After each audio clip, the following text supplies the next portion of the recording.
Good evening students. देखिए, आज हम हिंदी भाषा में जो है हिंदी ग्रामर का फर्स्ट जो टॉपिक है वर्ण विचार के ऊपर चर्चा करेंगे। किसी भी भाषा का ज्ञान होने से पहले हमें उसकी व्याकरण को पढ़ना जरूरी होता है, और व्याकरण को पढ़ने से भी पहले हमें वर्ण जो है हमारे समझ में आने चाहिए, क्योंकि किसी भी भाषा को पढ़ते समय हमें सबसे पहले वर्णों का जो है अक्षरों का ज्ञान होना बेहद जरूरी है। हिंदी भाषा के अंदर हम वर्ण विचार पर जो है चर्चा करेंगे। जैसा कि मैंने ब्लैक बोर्ड पे लिखा हुआ है वर्ण विचार। वर्ण सबसे पहले हमें ये समझ में आना चाहिए कि वर्ण है क्या। जब तक हम इसको नहीं समझेंगे तब तक हमें पता ही नहीं चल पाएगा। तो इसलिए पहले वर्ण क्या है उसकी परिभाषा के माध्यम से हम समझेंगे इसको, कि भाषा की वह छोटी से छोटी मूल ध्वनि जिसके टुकड़े नहीं किए जा सकते हैं वह वर्ण कहलाती है। जैसे मैंने लिखा ए, ये छोटी से छोटी ध्वनि हुई। अब इसके क्या और टुकड़े हो सकते हैं? नहीं। तो इसी प्रकार भाषा की वह छोटी से छोटी ध्वनि जिसके टुकड़े नहीं किए जा सकते हैं वह वर्ण कहलाती है। हिंदी भाषा में कुल 44 वर्ण होते हैं, जिन्हें दो भागों में विभक्त किया जाता है, जिनमें प्रथम आपका स्वर है और द्वितीय व्यंजन है। अब स्वर और व्यंजन, स्वर तो किसे कहेंगे, व्यंजन किसे कहेंगे, इसकी भी हमको जो है जानकारी होनी चाहिए।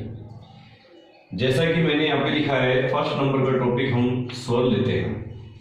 स्वर की क्या परिभाषा है कि वे वर्ण जिनका उच्चारण करते समय अन्य वर्ण की सहायता की हमें आवश्यकता नहीं पड़े, अर्थात ऐसे वर्ण, ऐसे अक्षर जिनका उच्चारण करते समय हमें किसी अन्य अक्षर की या किसी अन्य वर्ण की हमको आवश्यकता नहीं पड़े, वो स्वर कहलाती है। जैसे कि ए, इस ए में हमको किसी भी स्वर की जो है किसी भी दूसरे वर्ण की आवश्यकता हमको महसूस नहीं होती। यदि मैं यहां पर कै लिखता हूं तो कै का उच्चारण करते समय हमको इसमें स्वर की आवश्यकता पड़ी।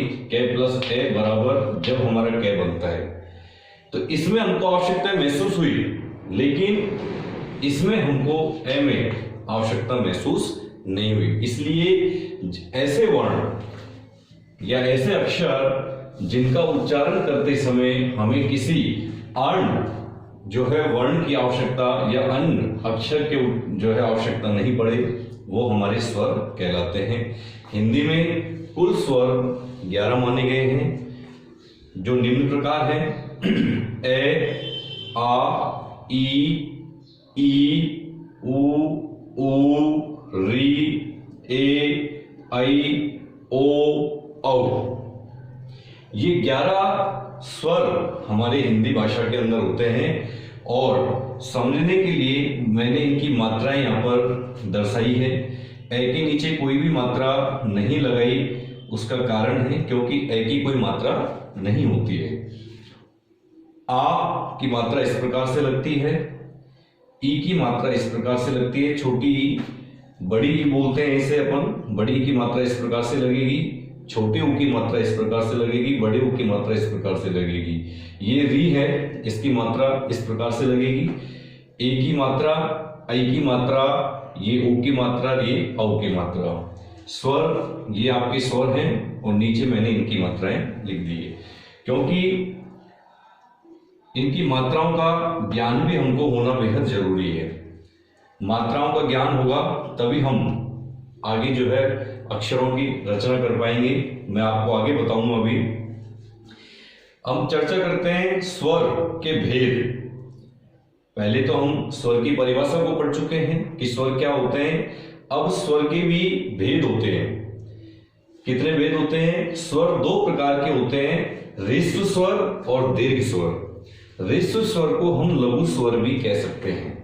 क्या कह सकते हैं? ह्रस्व स्वर को लघु स्वर भी हम कह सकते हैं। ऋष्य स्वर, अब हमें ये ज्ञात होना चाहिए कि ऋष्य स्वर है क्या और कौन कौन से हैं। तो मैंने यहां पे लिखा है कि जिन स्वरों के उच्चारण में कम समय लगे वे ऋष्य स्वर कहलाते हैं। और ऋष्य स्वर 4 हैं, ए, ई, उ, री। इनका उच्चारण करके हम देखेंगे। जैसे ए तुरंत बोला, इसमें कोई समय हमको नहीं लगा। ई, इसमें हमें कोई समय नहीं लगा। उ, इसमें हमें ज्यादा समय नहीं लगा। री, ये भी। तो हम जिन वर्णों को सहज भाव से जल्दी बोल पाते हैं, सीधी सी भाषा में हम इसको समझें, तो वो हमारे ऋष्य स्वर होते हैं। और ऋष्य स्वरों की संख्या कितनी है? 4। अब हम चर्चा करते हैं ऋष्य के बाद दीर्घ स्वर कि दीर्घ स्वर कौन से कहलाते हैं। तो जिन स्वरों के उच्चारण में ऋष्य स्वरों की अपेक्षाकृत दुगना समय लगे वे हमारे दीर्घ स्वर कहलाते हैं। दीर्घ स्वर 7 होते हैं, आ, ई, उ, ए, आई, ओ, औ। तो आपने देखा होगा कि जब मैंने इनका उच्चारण किया, जब हम इनका उच्चारण करते हैं तो इसमें इतना समय नहीं लगा, इतना हमको जोर नहीं लगाना पड़ा। जैसे हमने इसका ऋष्य स्वर का उच्चारण किया ए, सहज भाव में ज्यादा समय हमको नहीं लगा, ना ज्यादा जोर लगाना पड़ा। लेकिन जब हम दीर्घ स्वर आ का उच्चारण करते हैं तो इसमें हमको ज्यादा जोर लगाना पड़ेगा, आ, इस तरीके से। तो इन उच्चारण के आधार पर जो है स्वर हमारे 2 हो गए, ऋष्य स्वर और दीर्घ स्वर।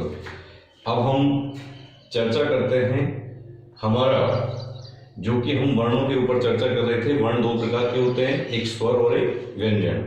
अगला हमारा आता है व्यंजन। व्यंजन की परिभाषा है जिन वर्णों का उच्चारण करते समय स्वरों की सहायता लेनी पड़ती है उन्हें हम व्यंजन कहते हैं। जैसे कि मैंने अभी आपको समझाया था, यहाँ पर जैसे मैंने क्या लिखा, क्योंकि व्यंजन जो होते हैं वो सब हलंत होते हैं। क्या होते हैं? हलंत में होते हैं।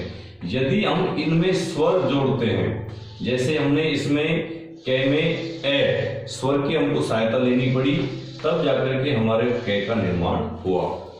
कै व्यंजन पूर्ण रूपेण अब जाकर के बनता है।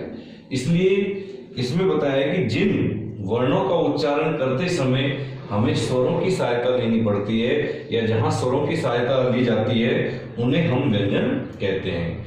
हिंदी भाषा में कुल 33 व्यंजन होते हैं। कितने व्यंजन? कुल 33 व्यंजन होते हैं, जिन्हें 3 भागों में हम बांट सकते हैं। सबसे फर्स्ट नंबर का है आपका स्पर्श व्यंजन, ऊष्म व्यंजन और अंत्यस्थ व्यंजन। और इनके बारे में भी हम अभी आगे चर्चा करेंगे, वो आपको भी मैं अगले उसमें वीडियो में बताता हूँ।